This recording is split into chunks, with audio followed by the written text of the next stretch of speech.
Happy Sunday, Sunday Social Security Roundup. These are the videos that we had last week that came out. Um, so this will go from just a quick synopsis for you in case you missed any that might be important for you or someone that you um, know needs some information on Social Security, disability, or SSI. Sometimes it's even retirement or other things. So this goes from November 19th, last Sunday, until the following Saturday, which is the 25th of November. It is now the Thanksgiving weekend. So here we go. All right. So the 19th, last Sunday, in addition to, of course, putting out the Sunday Social Security Roundup for the prior week, there was also, we put out and let me see. Yeah, there was an automatic syncing that YouTube pulled from another platform. And it was about the function report with questions 12B and 13. So if you are working on a function report, you might want to look at that.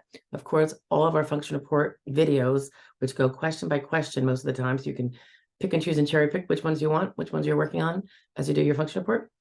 It'll be in that playlist. So just look for the function report do's and don'ts, I think it's called. And that will be in there along with all the others. Then I came out with just a couple things that I always have all people do when we're going to potentially be working together on their claim.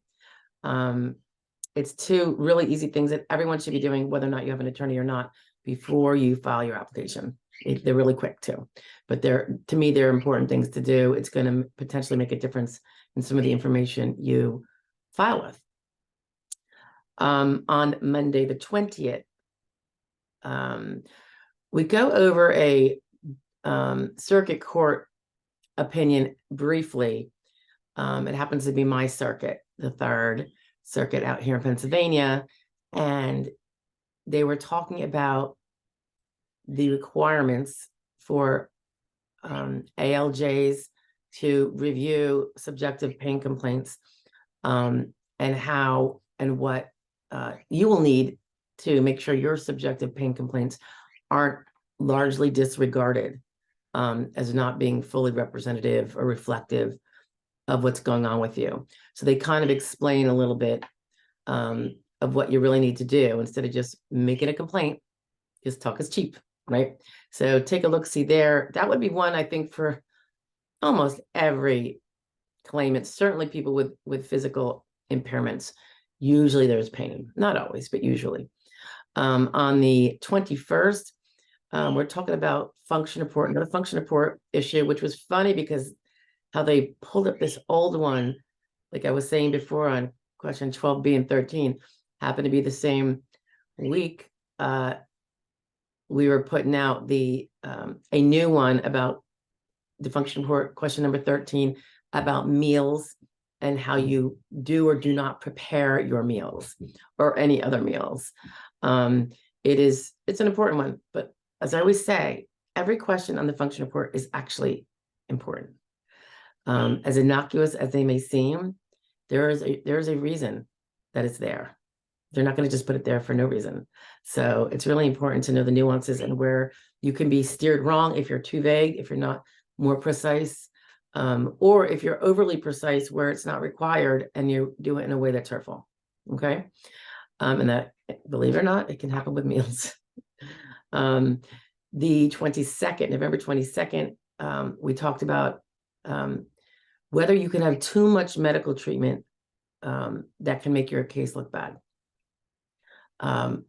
Obviously, these are all general discussions. You know, it could be the pros, the cons. Every case is going to be different, but we go into that there so you can kind of get a feel for what would not be hurtful and what could in fact be helpful. On the 23rd, Thanksgiving, we put out when you are refusing surgery, you decide that's not going to be the option you're going to take, even though it's been offered, suggested, and you are potentially a candidate, a surgical candidate. How that won't necessarily hurt your case, but things you can do to make sure that it is clear so that it will not hurt your case. And surgery is probably the biggest one that is more easily refused without it having negative ramifications on your case in the sense of not making it look like you're not in so much pain or else you wouldn't have the surgery. No.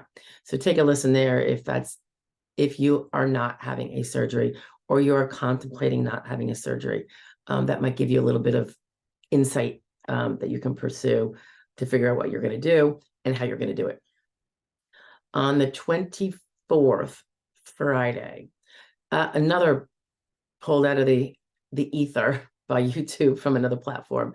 It was a case study because it was I believe a real scenario we were dealing with, and it had to do with working while your case is pending. So there are so many ins and outs to that.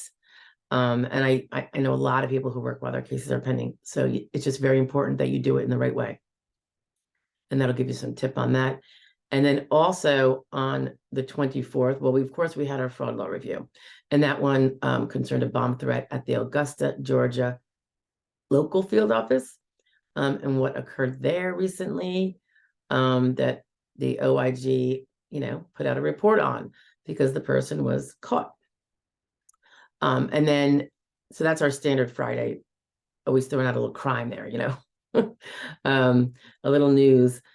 But also there was a short video on trying to clarify really when you're doing concurrent filing or you're thinking about for SSI and SSD, when you might not have to, or maybe you would choose not to. And if you did, and then you want to reverse it, how one can do that. And this came about because I saw what seems to be sometimes, in my opinion, information that when it's done in such a blanket form and it's not clarified as being very general and that there are exceptions, giving some what seemed to be a total discouragement of filing for SSI if you were also filing for SSD. And I just try to point out the reasons why you still might, and a lot of them have to do with nearly $5,000 in your pocket, but how it's all going to be a matter of timing, and you're not going to know where things time out until after you file and your case has completed. But you can still do it and not have to suffer some of the negative consequences. And then one of the big ones was it'll delay your SSD payouts because they have to work on your SSI. That's not necessarily the case. It is if you let it be, but you don't have to. And we explain that in there. The